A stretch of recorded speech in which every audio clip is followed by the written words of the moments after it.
কলকাতা ও সংলগ্ন গাঙ্গেয় পশ্চিমবঙ্গ জুড়ে শ্রাবণের চেনা মেজাজ যেন এক ধাক্কায় অনেকটাই বদলে গিয়েছে। ঘড়ির কাঁটায় রাত বাড়ার সঙ্গে সঙ্গেই আকাশের মুখভার পরিস্থিতি আরও স্পষ্ট হচ্ছে। আবহাওয়া দপ্তরের আলিপুর আলয় থেকে পাওয়া সর্বশেষ বুলেটিন অনুযায়ী এই মুহূর্তে ভারতের পূর্ব প্রান্তে এক জটিল আবহাওয়া পরিস্থিতির সৃষ্টি হয়েছে, যার জেরে রাতভর তো বটেই, এমনকি আগামী কয়েকদিনও রাজ্যবাসীকে ছাতা মাথায় দিয়েই পথে বেরোতে হবে।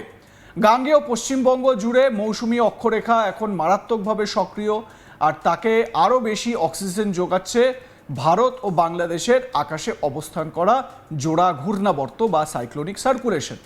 প্রকৃতি যেন এক প্রকার কোমর বেঁধে নেমেছে বঙ্গবাসীকে ভেজানোর জন্য। কেন্দ্রীয় আবহাওয়া বিজ্ঞানীদের দেওয়া তথ্য অনুযায়ী এই মুহূর্তে একটি ঘূর্ণাবর্ত অবস্থান করছে দক্ষিণ বাংলাদেশের উপর, এবং দ্বিতীয় ঘূর্ণাবর্তটি ঘাপটি মেরে বসে রয়েছে উত্তর পূর্ব বিহারের আকাশে। এই জোড়া সিস্টেমের টানে বঙ্গোপসাগর থেকে হু হু করে জলীয় বাষ্প ঢুকছে রাজ্যের বায়ুমণ্ডলে। তার উপর রাজস্থানের শ্রীগঙ্গানগর থেকে শুরু করে বিহারের মুজাফফরপুরের উপর দিয়ে উত্তর পূর্ব ভারতের রাজ্য অসম পর্যন্ত বিস্তৃত রয়েছে মৌসুমি অক্ষরেখা, যা ঠিক গাঙ্গেয় পশ্চিমবঙ্গের উপর দিয়ে গিয়েছে। এই তিন শক্তির মেলবন্ধনে সোমবার 13ই জুলাই রাত থেকেই দক্ষিণবঙ্গের জেলাগুলোতে বৃষ্টির পরিমাণ ও তীব্রতা ব্যাপক হারে বাড়াতে শুরু করেছে। সোমবার রাতের আবহাওয়া যা পরিস্থিতি, তাতে দক্ষিণবঙ্গের নটি জেলায় ভারী থেকে অতি ভারী বৃষ্টির লাল সতর্কতা ও কমলা সতর্কতা জারি করা হয়েছে। আবহাওয়া দপ্তর স্পষ্ট জানিয়েছে, মুর্শিদাবাদ এবং পূর্ব বর্ধমান জেলাতে সোমবার রাতে অতি ভারী বৃষ্টির জেরে পরিস্থিতি বেশ কিছুটা উদ্বেগজনক হতে পারে। এই দুই জেলার জন্য জারি করা হয়েছে কমলা সতর্কতা। আলিপুরের সতর্কবার্তা অনুযায়ী রাতে এই দুই জেলায় মেঘ ভাঙা বৃষ্টির পরিস্থিতি তৈরি হতে পারে। এর জেরে নিচু এলাকাগুলো জলমগ্ন হওয়ার আশঙ্কা উড়িয়ে দেওয়া যাচ্ছে না।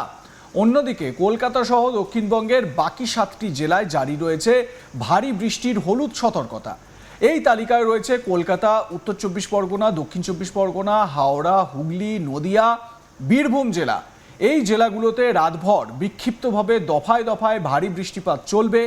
আলিপুর জানিয়েছে বা আলিপুর আবহাওয়া দপ্তর জানিয়েছে, শুধু বৃষ্টি নয়, বৃষ্টির সঙ্গে রাতের দিকে ঘন্টায় 30 থেকে 40 কিলোমিটার বেগে দমকা ঝোড়ো বাতাস বইতে পারে, যা সাধারণ মানুষের রাতের যাতায়াতকে বেশ কিছুটা ঝুঁকিপূর্ণ করে তুলবে। এই 9টি জেলা বাদ দিলে দক্ষিণবঙ্গের বাকি জেলাগুলোতে বজ্রবিদ্যুৎ সহ হালকা থেকে মাঝারি বৃষ্টির পূর্বাভাস রয়েছে। তবে সপ্তাহের মাঝামাঝি সময়ে এসে এই বৃষ্টির দাপট কিছুটা কমতে পারে বলে ইঙ্গিত দিয়েছে হাওয়া অফিস। মঙ্গলবার 14ই জুলাই ও বুধবার 16ই জুলাই দক্ষিণবঙ্গে ঝড় বৃষ্টির দাপট সাময়িকভাবে কিছুটা কমবে, কিন্তু তাতেও সাধারণ মানুষের নিস্তার নেই। আলিপুরের আবহবিদদের মতে, বৃষ্টি কমলেও বাতাসে জলীয় বাষ্পের পরিমাণ অত্যাধিক বেশি থাকার কারণে আর্দ্রতাজনিত অস্বস্তি এবং ভ্যাপসা গরম চচ্চর করে বাড়বে। অর্থাৎ বৃষ্টি না হলেও ঘামে প্যাচপ্যাচে পরিস্থিতি থেকে রেহাই মিলবে না বঙ্গবাসীর। মঙ্গলবার দার্জিলিং, জলপাইগুড়ি এবং আলিপুরদুয়ার জেলাতে ভারী বৃষ্টির হলুদ সতর্কতা বহাল থাকবে। তবে পাহাড়িদের জন্য কিছুটা স্বস্তির খবর হলো, বুধবার 15ই এবং বৃহস্পতিবার 16ই জুলাই উত্তরবঙ্গে ভারী বৃষ্টির কোনো সতর্কতা নেই। যদিও এই স্বস্তি বেশি দিন স্থায়ী হবে না, কারণ শুক্রবার থেকে ফের কালিম্পং সহ সংলগ্ন পার্বত্য এলাকায় ভারী বৃষ্টির হলুদ সতর্কতা জারি করা হয়েছে। টানা বৃষ্টির জেরে উত্তরবঙ্গের পার্বত্য এলাকায় নতুন করে ভূমিধসের মারাত্মক আশঙ্কা তৈরি হয়েছে।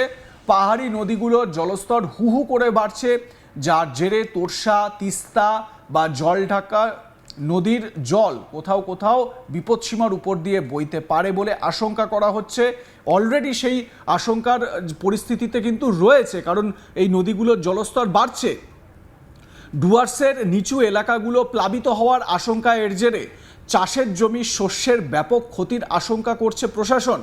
পর্যটকদের পাহাড়ি রাস্তায় সাবধানে যাতায়াত করার পরামর্শ দেওয়া হয়েছে।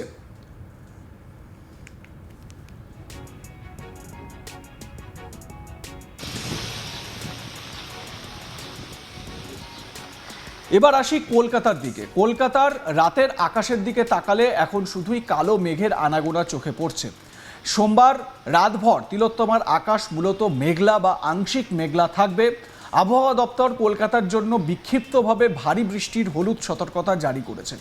রাতেও শহরের কোথাও কোথাও দু এক পশলা হালকা থেকে মাঝারি বৃষ্টি হতে পারে।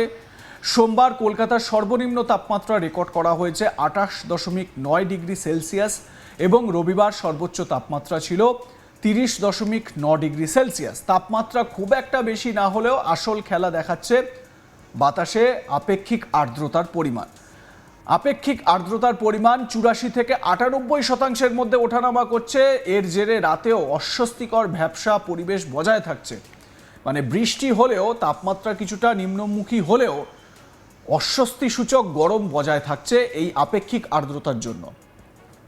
মঙ্গলবার এবং বুধবার কলকাতায় বৃষ্টির বেগ কিছুটা কমলেও আকাশ আংশিক মেঘলা থাকবে এবং আর্দ্রতাজনিত অস্বস্তি জারি থাকবে। তবে রথের দিন বৃহস্পতিবার এবং তার পরের দিন শুক্রবার ফের কলকাতায় দফায় দফায় মাঝারি থেকে ভারী বৃষ্টির সম্ভাবনা রয়েছে।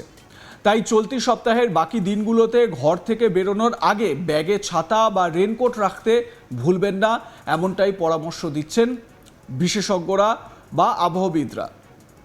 অর্থাৎ যেটা খুব ভীষণ রকমভাবে গুরুত্বপূর্ণ সেটা হচ্ছে গিয়ে সাইক্লোনিক সার্কুলেশন বা ঘূর্ণাবর্ত। সেই ঘূর্ণাবর্তের পরিস্থিতি কোন দিকে মোড় দেয় তার উপর কিন্তু এর একটা প্রভাব পড়ছে। যেভাবে বৃষ্টি হচ্ছে বা যেভাবে বর্ষার যে বৃষ্টি আমরা দেখতে পাচ্ছি, এটাই তো বর্ষার স্বাভাবিক ছবি। টেম্পারেচার নামছে এবং যেই সময় বর্ষা চলছে বা বৃষ্টিটা হচ্ছে সেই সময় দেখবেন যে ঠান্ডা অনুভূত হচ্ছে, কিছুটা তুলনামূলকভাবে টেম্পারেচার ডাউন। মানে বৃষ্টি হওয়ার আগে যদি 27 ডিগ্রি সেলসিয়াস তাপমাত্রা থাকে, বৃষ্টির সময় ওটা নেমে হয়ে গিয়েছে 26 ডিগ্রি সেলসিয়াস। স্বাভাবিকভাবে ঠান্ডা অনুভূত হচ্ছে, কিন্তু সমস্যা হচ্ছে বাতাসে আপেক্ষিক আর্দ্রতার পরিমাণ কোনোভাবেই কমছে না। 84 থেকে 98% মধ্যে এই বাতাসে আপেক্ষিক আর্দ্রতার পরিমাণ ঘোরাফেরা করছে। তার মানে প্রচণ্ড পরিমাণে ভ্যাপসা গরম, প্যাচপ্যাচে অবস্থা, সেরকমই কিন্তু আবহাওয়া পরিষ্কার বলছে। আজ রাতেও সেই রকমই একটা সম্ভাবনার জায়গা আছে এবং আপনারা দেখছেন যে ঠিক দুপুরবেলাটায়, মানে যদি আমরা কাউন্ট করে দেখি বা ক্যালকুলেট করে দেখি তাহলে দেখা যাবে যে এই বর্ষার মরশুমে যে স্পেলটা আমরা দেখতে পাচ্ছি, ঠিক বেলা 1:30-2 ওই রকম সময় থেকে প্রবল পরিমাণে বৃষ্টিপাত লক্ষ্য করা যাচ্ছে। বিকেলবেলা বা সন্ধেবেলার দিকে কয়েক পশলা বৃষ্টিপাত লক্ষ্য করা যাচ্ছে। রাতের দিকে আবার বৃষ্টি ভীষণ রকমভাবে কিন্তু ভাসাচ্ছে।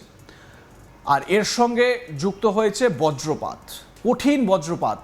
বিভিন্ন জায়গায় আবার এটাও দেখা যাচ্ছে যে বৃষ্টি হচ্ছে না, কিন্তু ব্যাপক বজ্রপাত হচ্ছে বা বাজ পড়ছে।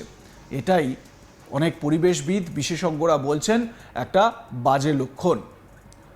আপনাদের মতামত কি? লাইক, কমেন্ট, শেয়ার করে জানাতে ভুলবেন না। দেখতে থাকুন আজ তাক বাংলা, সাবস্ক্রাইব করুন আমাদের ইউটিউব চ্যানেলটি।